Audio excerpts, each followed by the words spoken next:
Story 1. I wish I had realized sooner that work is just work for me. There is no dream job. I just want something I am good at, with decent pay and no stress. I think I have found it. Story 2. I dreamed of becoming a translator for Nintendo, specifically for the Legend of Zelda franchise. I studied Japanese and lived in Japan for a year. I then became a video game translator at a small studio and later a localization project manager at a larger Korean company. I worked my way up, hoping one day to be hired by Nintendo.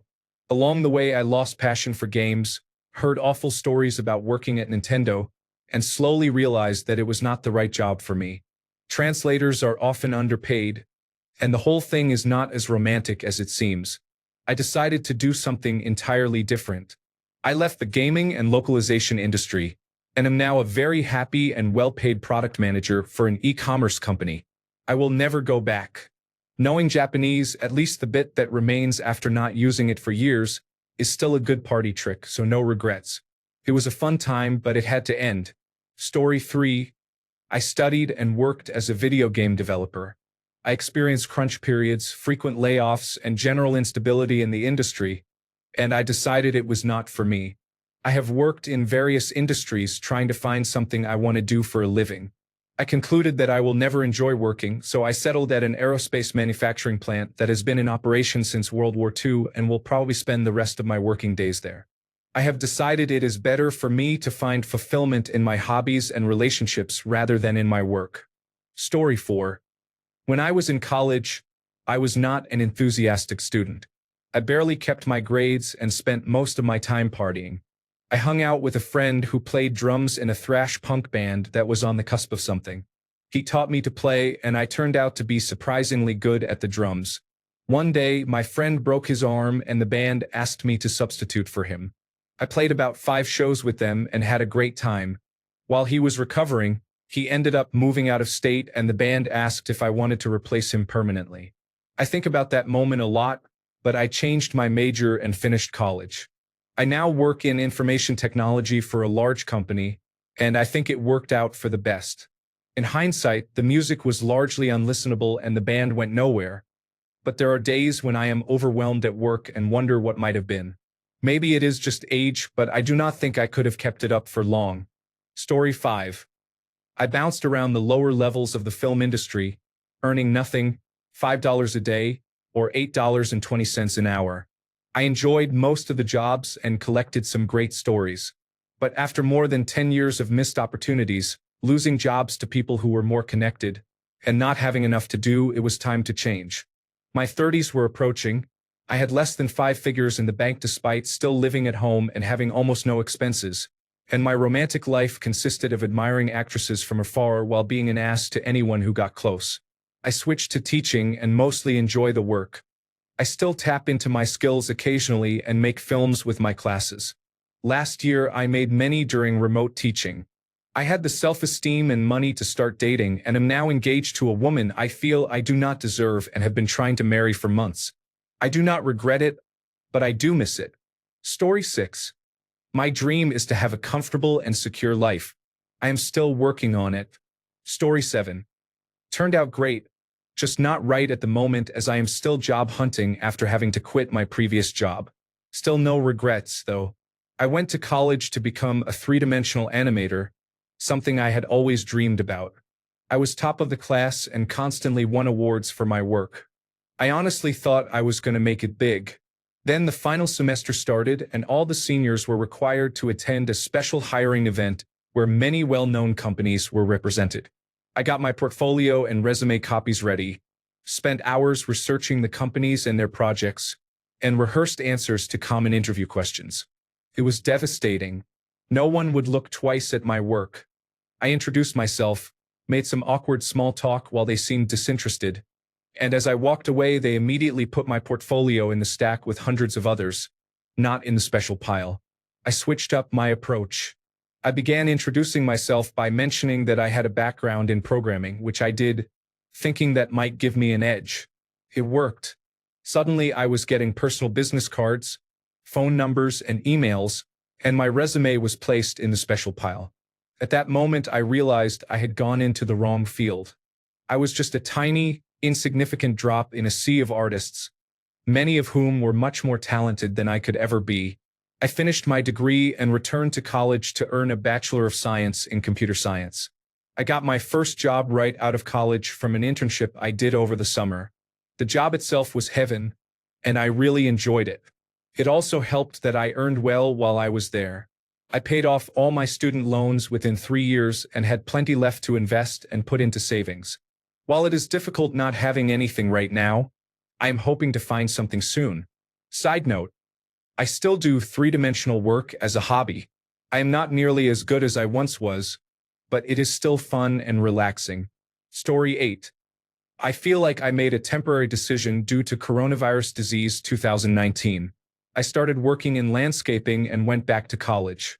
It is not exactly a dream, but I was able to pay for school and earn money during the pandemic, so I consider it a temporary lateral move. Thank you for the awards, karma, and support. Story 9. It was fine, but no one cares if you are a professional bassoonist, and there is not enough paid work. I did it professionally for 8 years before quitting to raise my children. Now I work in information technology. If I had to do it over again, I would have just gotten a real job and not put so much time into an instrument that I do not enjoy playing. Story 10. I made a solid run at becoming a writer. It was always my dream. I have been an avid reader my whole life and have always had an active imagination.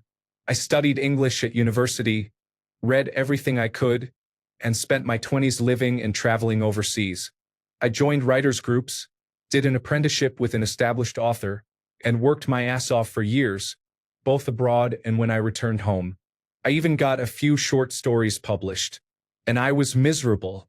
Writing fiction has to be the worst-paying job in the world when you factor in the time you put in. Stephen King references this at the start of his book on writing.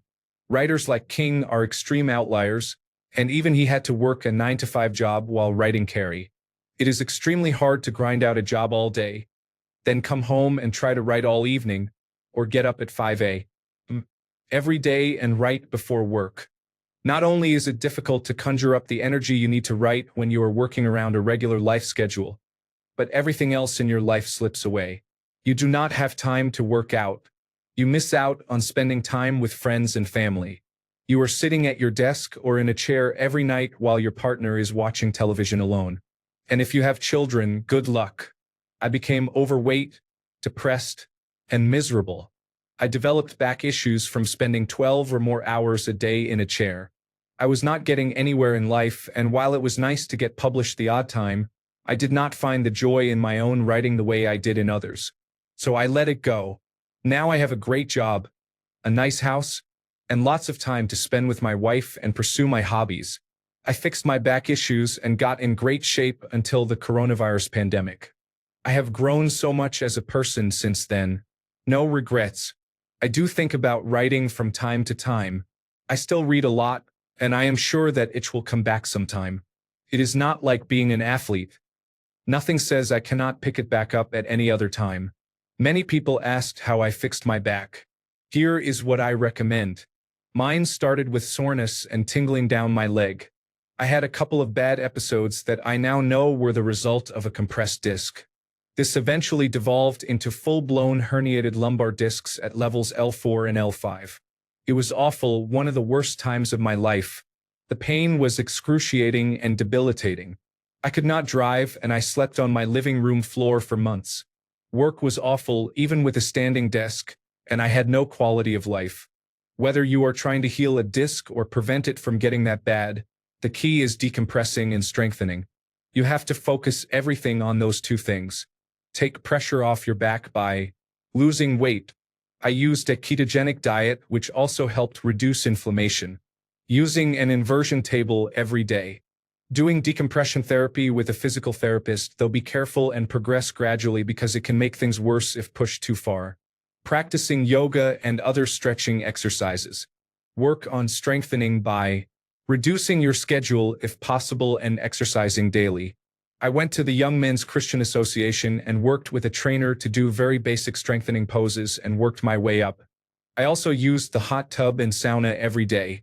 Progressing slowly to bodyweight exercises, yoga, Pilates, and low-intensity strength training, focusing on the back, gluteal muscles, and hamstrings.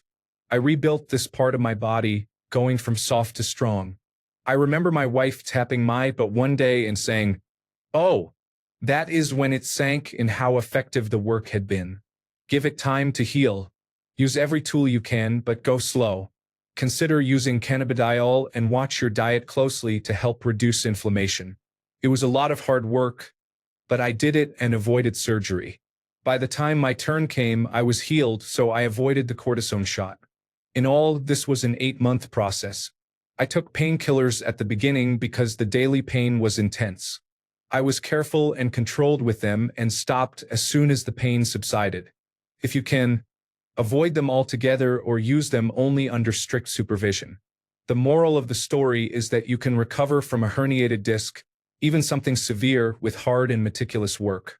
You have to be motivated by the desire not to become a lifelong victim of back pain. Story 11. I was a child actor who had some success. I was on a popular soap, enjoyed 15 minutes of fame, and worked on television shows, films, and commercials. Of course, this meant I was bullied at school. If I answered their constant questions about what it was like on set, they said I was stuck up for talking about myself. If I did not answer, they said I was stuck up for not engaging. I was talked down to, ignored, and laughed at. For most people, that ends in high school. For famous people, it never ends, as we see on the internet daily. Then I met someone on set who told me the truth. If you are not made for it, fame can destroy you. If you are private, shy, or anxious, as I am, it can tear you apart inside, and it is relentless for the very famous. She helped me recognize that what I loved was the process, the camaraderie on set, and the work itself. The recognition, the total lack of privacy, and the inevitable bullying were not what I wanted. She showed me that at this early stage of my career I could choose. I did not have to stumble into a lifestyle I would not be able to leave. For most people, by the time they realize they hate that lifestyle, it is already too late. When I was 18, I quit my agency and never looked back. Now, 19 years later, in my office job in finance, I make a fraction of what I could have made, and I do not enjoy my work as much as I enjoy television and film sets. But I am anonymous and I am happy. The girl I met cannot even go to a grocery store or a petrol station without being mobbed. We are no longer in touch, but I follow her career. I can go anywhere and do anything without anyone giving me a second glance. That makes me happy. I hope she is happy too. Story 12. Part of me regretted it. Part of me knew I had to. I always wanted to be a doctor. No pushy parents, I just wanted to fix problems, and medical work seemed the most interesting. Things change, get worse or better, or bring new challenges. My little brother was born with seizures and developmental issues. I decided pediatrics was for me. The same puzzles with the added challenge of caring for patients who cannot tell you what is wrong. Sounds a bit dark, but that was what my brain wanted. I did not get the grades at school. My stepdad died, which messed me up. I was needed at home with my siblings and shifted my focus. I went to university, completed an access course and a biology degree aiming to apply to medical school. Sadly, I received 2 rejections from medical school on my birthday and wasted the rest of my final year because I felt there was no point. I met my future husband and needed any job. Countless applications were ignored or rejected. I felt worse than useless. I finally landed a job at a call center and hated every minute. But the bills were paid, we had a wedding and honeymoon, and we bought a house. By 2019, approaching 30, I knew this was not what I wanted, even if it was what I needed. I enrolled at a local college on an access course and passed with distinction. I applied to several university programs and had 2 successful interviews. I quit my job on New Year's after nearly 6 years of hating it. In 2 weeks, I start a nursing course. Plans change and needs must. I'm hoping it works out. Story 13. Honestly, it turned out great. I realized my band was not going to get a record deal after a few years, and after playing in other people's bands for a while, it stopped being fun. I got a proper job, focused on my career, and used my spare time to start playing rugby again. Now I have a really good job in a sector I enjoy. I'm married with children, and we have a nice house. I played rugby on Saturdays before the pandemic to keep things different and stay in shape. I don't see it as giving up on my dream.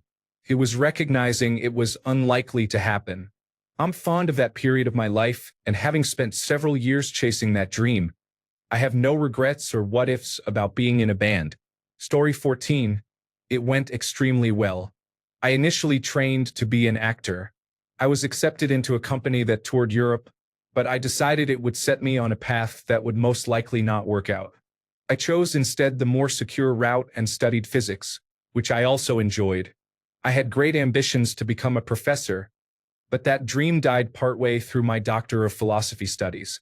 Those were the worst years of my life because of workplace bullying, stress, and eventual depression. I have no regrets about leaving after I passed the defense. I left academia and got a job in data science in the financial and insurance sector. It is far from a fulfilling career, but it is secure and pays well. It gives me the freedom to live comfortably, and I have recently been able to afford a house as a direct result of my career choice. I am happy now. I sometimes wonder how my life would have turned out had I chosen a different path, but realistically, I do not think things could have turned out much better than they have. Maybe I will try a new passion once I am more financially secure. We will see. Story 15. At age 15, I started playing guitar in a band. The dream was to become a rock star. At age 22, I was playing Gazaris on the Sunset Strip. I played sets of original tunes in a club where many famous people started. It was the heyday of the metal scene in Los Angeles. By 1984, I realized it was not enough just to be a great band or to write great songs. I had seen many talented bands in Los Angeles with great songs go absolutely nowhere, while other less talented bands achieved commercial success. Why was this? It turns out being a great band that writes great songs is just not enough. You also have to be incredibly lucky. More people win the lottery than become famous rock stars. It was time to get real.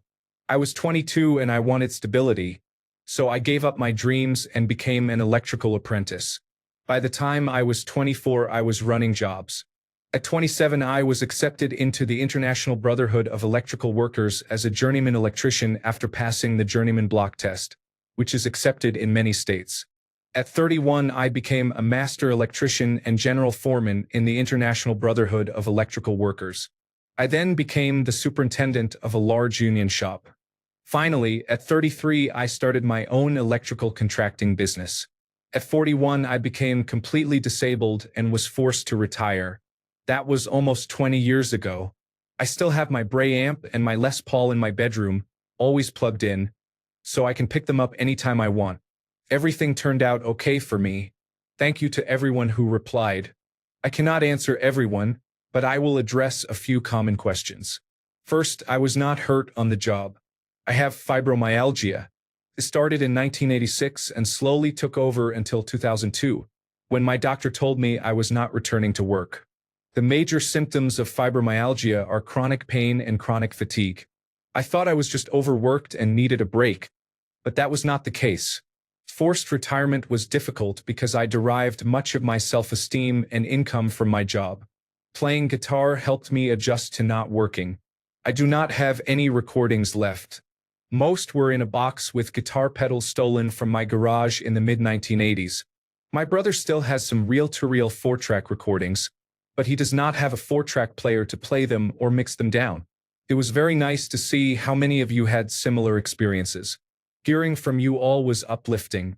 Story 16. A family member of mine was laid off years ago, so he decided to pursue his dream and go to law school. He finished and practiced law, but his family remained broke and he was barely getting by. Later, the company that had laid him off called and asked him to come back. He is now about 6 months from retirement.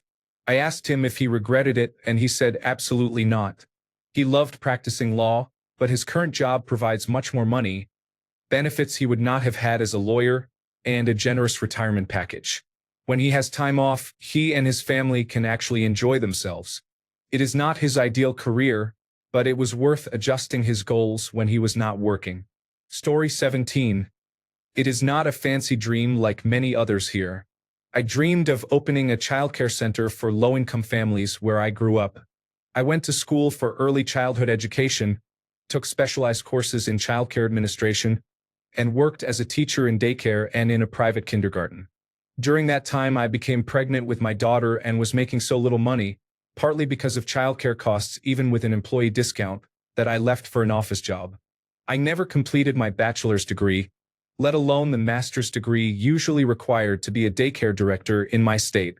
I slowly climbed the ladder in office roles, earning progressively more than my teacher wages and eventually making significantly more as a recruiter. The role can be boring, non-creative, and emotionally unfulfilling. It helps candidates but primarily serves the company. I do some corporate-level training and I also train my improv comedy team, so I have creative outlets. Still, a part of my heart will always want to be a daycare director. I still doodle my dream center layout, browse inventory catalogs, study current staffing costs, and check out every center I drive by. But knowing that I would be doing a difficult job for less than 1/3 of what I make now as a center director, I cannot do it. I cannot exhaust myself to help someone else. I did that my whole life. I have to look after myself now. I appreciate the comments. I posted this because I thought it might be an interesting perspective. Someone can be happy outside their career even if it is not their dream job. I absolutely love the company I work for. It would take a miracle or being fired to get me to leave. It is the first place I have worked where they truly value and treat employees so well. While I miss the optimism of working in childcare, I do not miss living hand to mouth.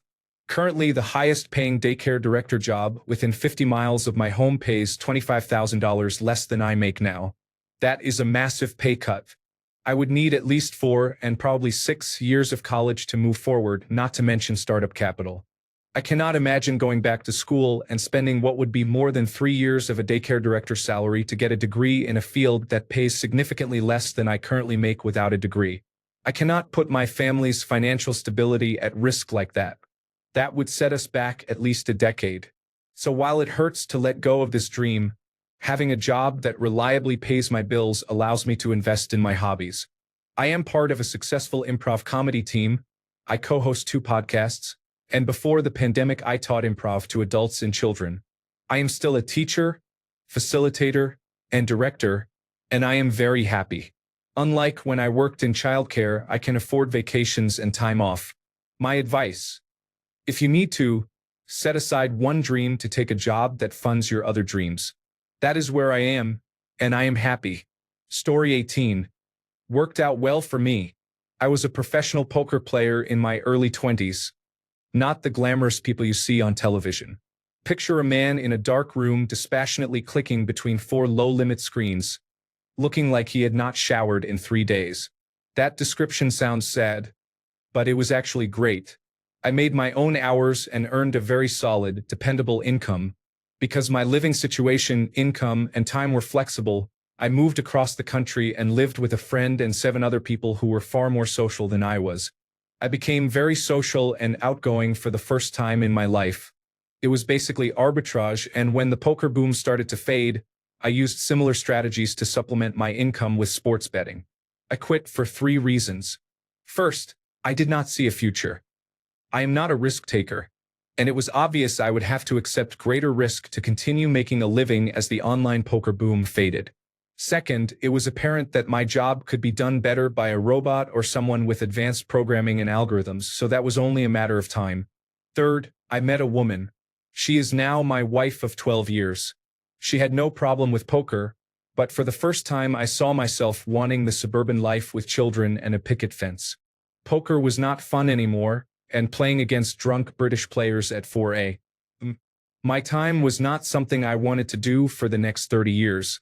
I had a business degree, so I took a boring 9-to-5 call center job in a sector that I thought would always provide steady work and a middle-class income.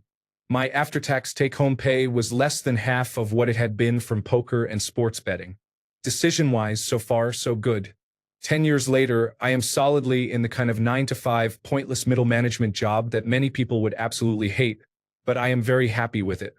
My new dream is my family and children, and my job means we always have a roof over our heads and groceries. And I am there for every recital, soccer game, first new food, chapter book, and so on.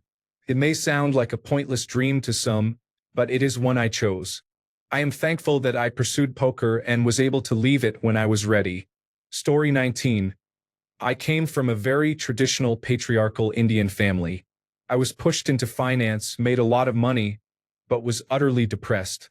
I found love and got married quickly, and we had 3 children soon after.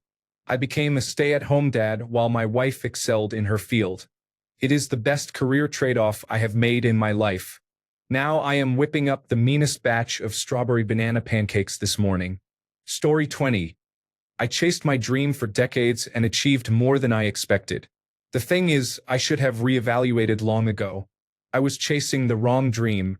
I regret not recognizing that a dream can and should change.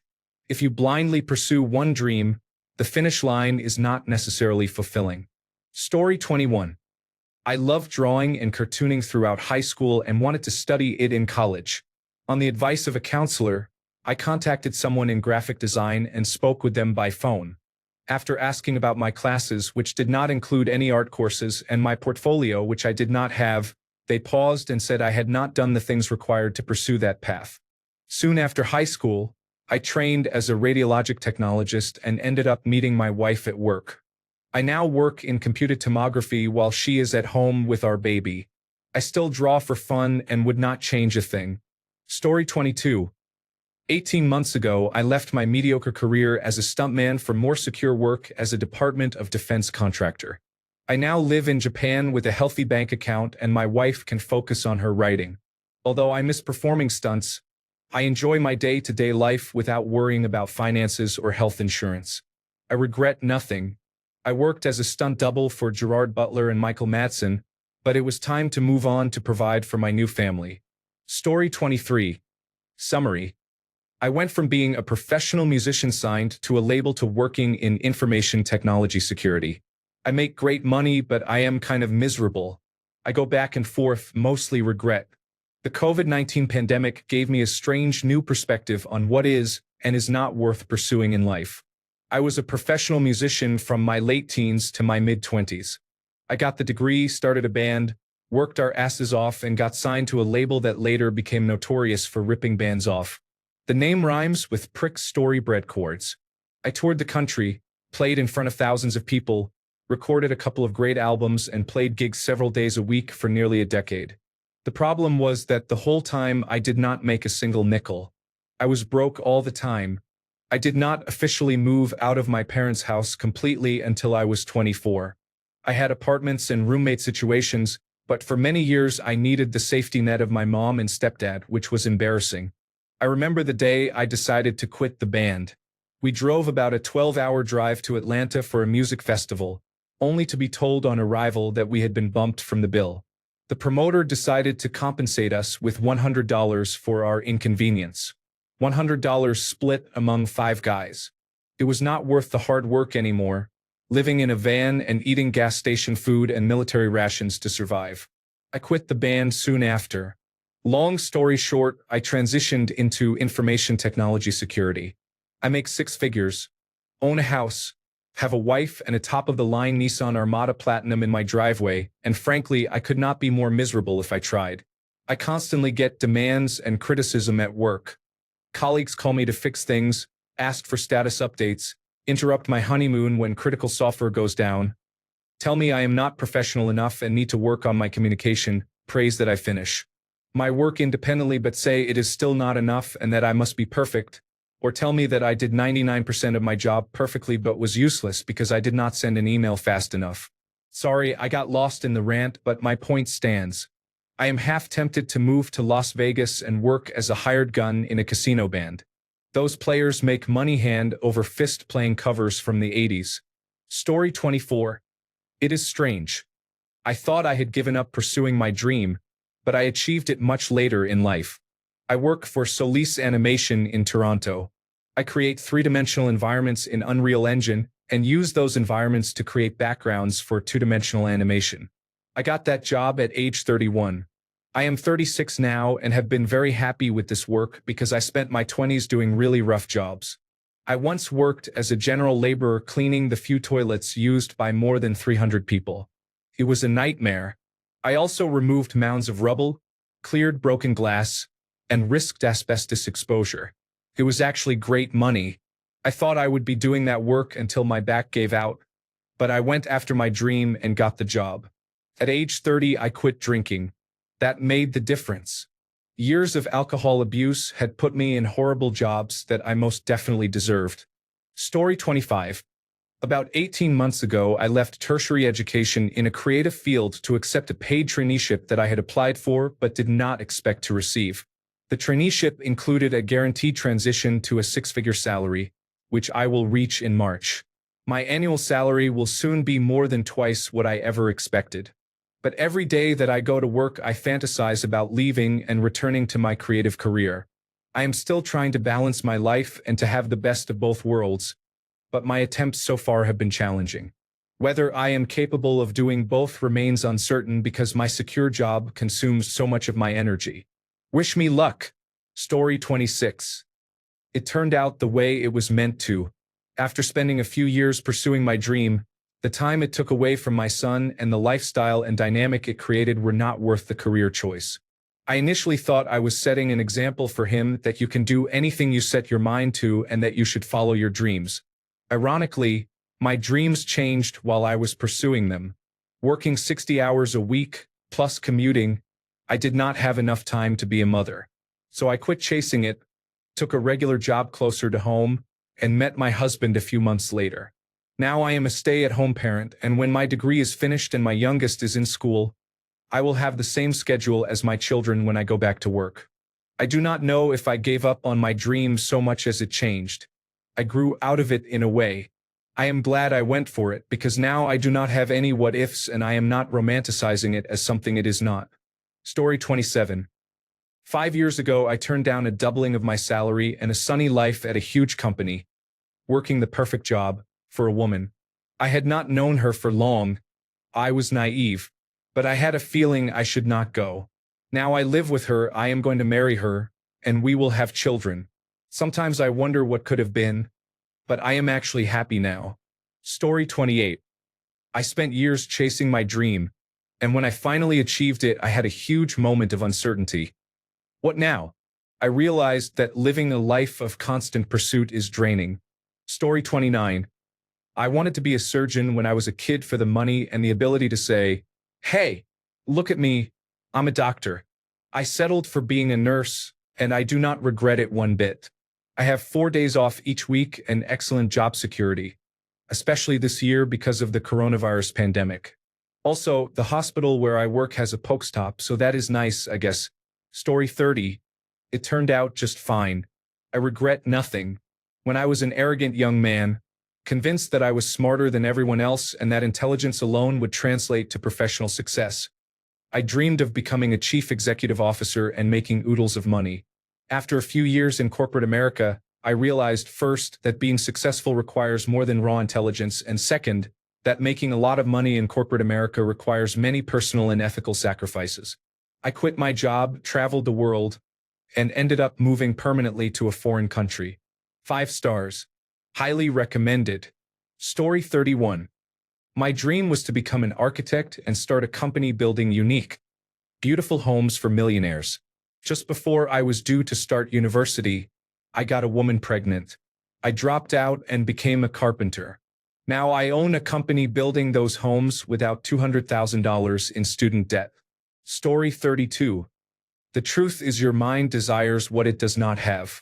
If you chase your dream, you will desire stability and comfort. If you have comfort and stability, you will wish you had chased your dream. So I say never regret. Keep trying new experiences and never stop. Because if one life is not enough to satisfy you, nothing will be. Story 33. I was a piano performance major in college and I really wanted to be a musician, but I was broke. I got my first job as a help desk technician. After a year, I thought it would be more stable to go into computer science. Music classes were killing my dream anyway, so I thought it would be a great switch. Honestly, I think it was the best decision of my life. I realized passions change. I found art in writing code and I get paid well. If I had been a musician during this pandemic, I would have been royally screwed. Dream chasing is for people with rich parents. Normal people make dreams out of what they have. Story 34. I wanted to become a professional diver. I have a dive guide certification, but I realized that working in a field you are passionate about is very different from the passion itself. I did not like the customer interaction. I loved teaching scuba diving, but I did not enjoy dealing with difficult customers. I went back to university. I am now a chemical engineer and much happier. It is less physically demanding. The only person I have to deal with is my project manager, who handles difficult customers. I bought a house this year, which I could not have done if I had stayed in a scuba diving career. That being said, I still volunteer when there is no pandemic and scuba dive on weekends. I am so relieved I can enjoy my passion again. Story 35. It was a blessing in disguise. I successfully passed all the aptitude tests and was preparing to travel to the interview in a few weeks to southern England. I have always wanted to be a pilot since I saw an Avro Vulcan in Gibraltar in the late 1980s. All I had to do was choose an available date, but I had a gut feeling to hold off, and a few days later the company went bust. The company was Flybe. Since I stuck with my software engineering career, I have had more time with my family and have saved the company several $1,000s, which secured my position for the foreseeable future. Since the pandemic began, I have been part of the workforce that has not been furloughed, and the company has been doing well and plans to expand this year. Story 36. I hardly regret it. I was transitioning from an information technology career to film, a dream I had been planning for a long time. I wrote and directed a few shorts and a television series after doing music videos and television commercials. I could almost see the path clearing to making my first proper film, but I fell in love and walked away to have a family. I guess the ease with which I walked away just meant I probably was never going to make it, but I wonder from time to time. I could not navigate the networking side well at the time. Juggling work made it difficult to get in front of the right people at the right parties. I love my life and my family now. I still work in information technology in the corporate world, and it gets me down regularly, but it also motivates me to keep doing creative work to maintain my sanity. I finished my first novel last year, which was a plus in an otherwise difficult 2020. Story 37. I never really bailed on a dream. I just redefined what it was several times. I finally settled on what I wanted, and I achieved it. It was a long and arduous process, and I have debt that I wish I did not have, but I did it for myself, and that is not something I regret. Story 38. Chasing a dream can often be like trying to reach the horizon. The idea of reaching it is an illusion. Aim instead to enjoy your journey, regardless of the destination you find. Story 39. Having a secure and comfortable life eventually became my dream.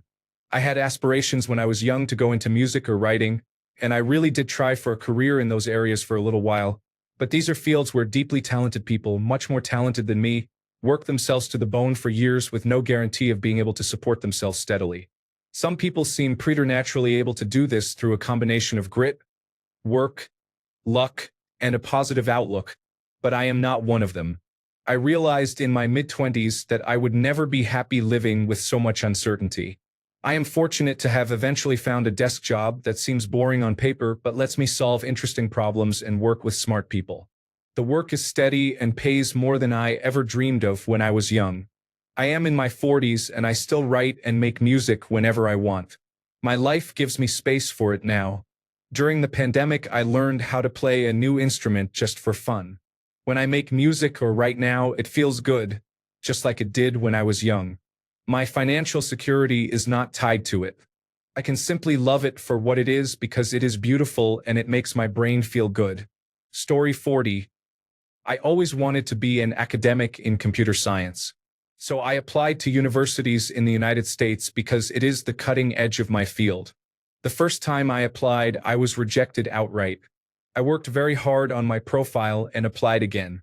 I was accepted into a Master of Science program, but rejected from all Doctor of Philosophy programs. I decided to complete the Master of Science degree and then pursue a Doctor of Philosophy. I had done a few internships and decided I wanted to be a researcher in industry. It seemed like the best of both worlds. Things mostly went according to plan, but a close friend in the program died by suicide, which began a spiral of depression. By the time I finished the Master of Science, I was burned out. I decided to work in industry for a few years and then apply for a Doctor of Philosophy at a stronger program. 3 years later, I applied to Doctor of Philosophy programs and the best lab invited me to visit during an event. When I went there, I experienced severe post-traumatic stress disorder symptoms from my earlier time in the program. I liked the environment even less because I was used to industry, where I was treated as a competent professional. At the lab, the other graduate students talked down to me even though I was then working on a very impactful product. I went home torn. I admired the professors in the lab but resented the colleagues and felt confused. Then my parents called and told me my father had been diagnosed with cancer. I could not afford the pay cut to become a graduate student. My family needed my income. I was dejected. Soon after, I was fired from my industry job and had to find another one immediately. When I applied for jobs, my intent was to find a position I could stay in for years because I did not know how long my father would need chemotherapy. Then I realized what I really wanted was autonomy to work on a long-term problem. Many people working on exciting problems were not academics but entrepreneurs, often fresh out of undergraduate programs.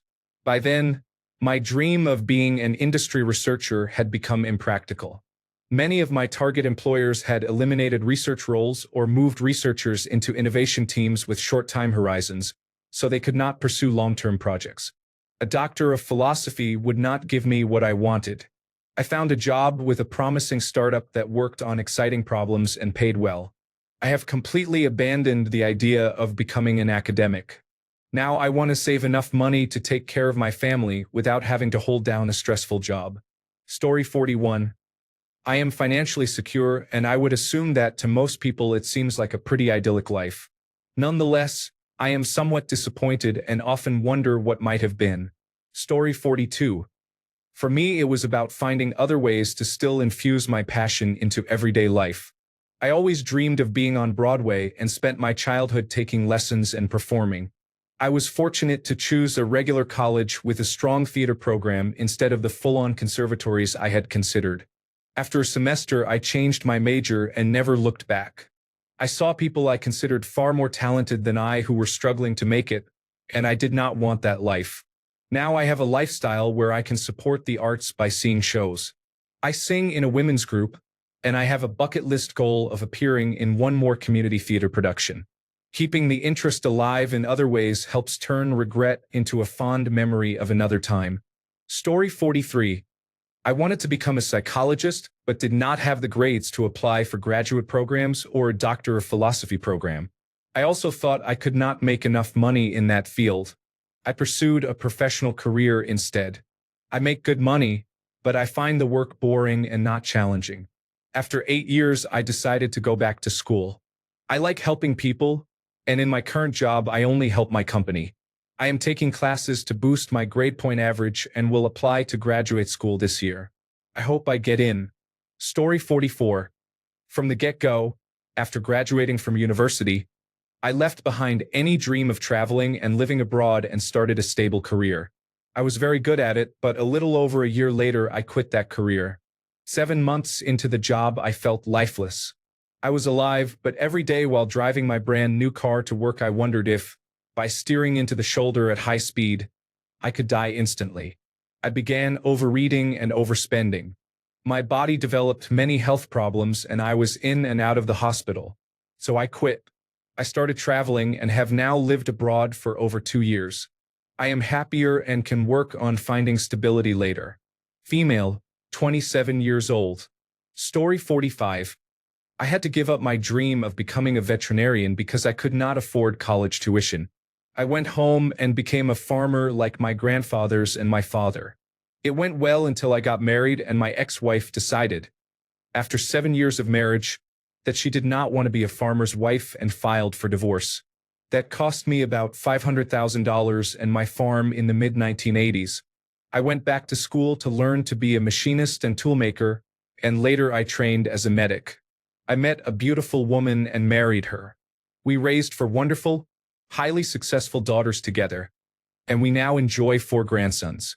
This New Year's Eve, we celebrated 35 years together. Growing old with someone is the best thing in the world. Now I sit in our home, drinking my Sunday morning tea, and look out the window across the snow and through the trees at a frozen lake.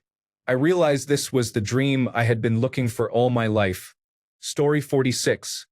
When I was younger, I was a very good tennis player.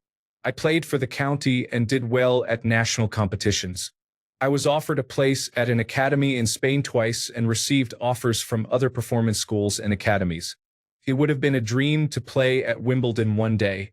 I was too sensible to pursue that full-time because the chances of becoming very successful are extremely low, even with complete dedication.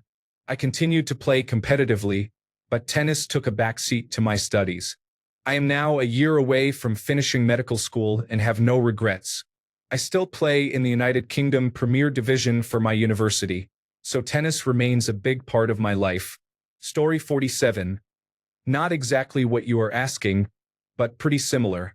I wanted to be an airline pilot since I was around 4 years old, ever since I got a chance to visit the flight deck during a flight. This was before September 11th, 2001. The first thing that went wrong was that I was going through a tough time when I was taking my General Certificate of Secondary Education exams, so I did not do well in them. The General Certificate of Secondary Education exams are the main final exams you take in school. In most subjects, these exams determine your final grade. It is not like the grade point average system where you are constantly graded, only the final exams matter. This was not a huge issue. I could resit the exams when I was ready and get better grades. Fast forward a few years, and due to various things going on in my life, I still have not retaken my exams. For a little while, I gave up on the dream because I could not see any possible way to afford pilot training, which costs around £80,000 to £120,000. So I started taking minimum wage jobs to pay my way.